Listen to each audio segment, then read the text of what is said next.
श्री राम समर्थ। मार्च 25। गृहस्थी केवल कर्तव्य कर्म समझकर करे।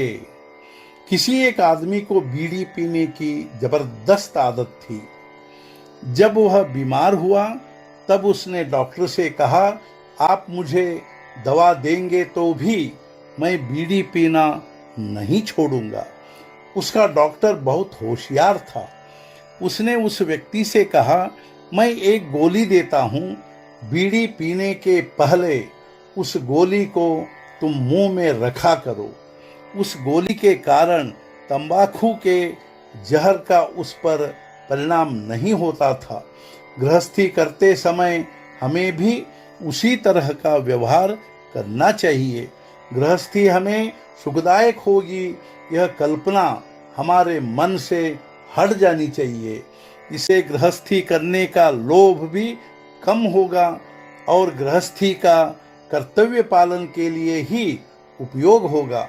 जब तक गृहस्थी में हमारा आकर्षण है तब तक हमें उससे कतई संतोष नहीं होगा। प्रारब्ध के कारण हमें गृहस्थी का पालन करना है। उसे कर्तव्य कर्म के नाते करो, किंतु उससे सुख की प्राप्ति होगी ऐसी आशा मत करो। गृहस्थ लोगों का स्वभाव बड़ा विचित्र होता है। उनसे यदि सच कहा जाए तो उन्हें वह अप्रिय लगता है। वस्तुतः हम सब गृहस्थी के लोग कर्म करने के लिए इकट्ठे हुए हैं। जिस प्रकार रेलगाड़ी में बहुत से यात्री इकट्ठे आते हैं, वैसे गृहस्थी में हम इकट्ठे हुए हैं।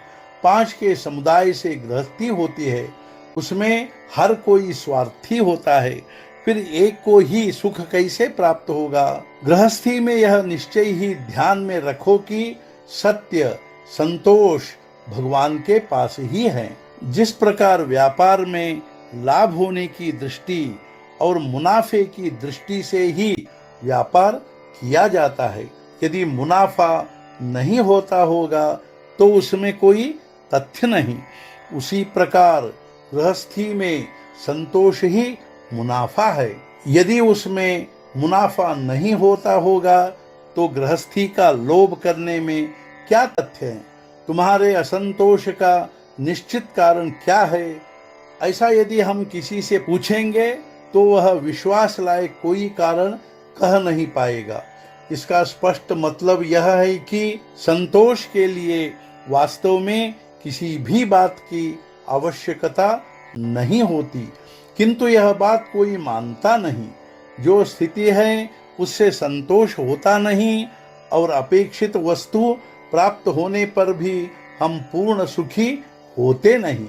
जो आदमी कैद में है उसे मैं सुखी हूँ ऐसी भावना कभी हो सकती है? वैसी ही हालत गृहस्थ की है। असल में गृहस्थी में संतोष आनंद प्राप्त नहीं होता, यह सब लोग जानते हैं, किंतु शहर के लोग अभिमान के कारण और गांव वाले अज्ञान के कारण जैसा व्यवहार करना चाहिए वैसा व्यवहार करते नहीं। गृहस्थी में रहकर भी हमें भगवान का प्रेम और संतोष कैसे प्राप्त करना चाहिए, इसका हमें पहले विचार करना चाहिए।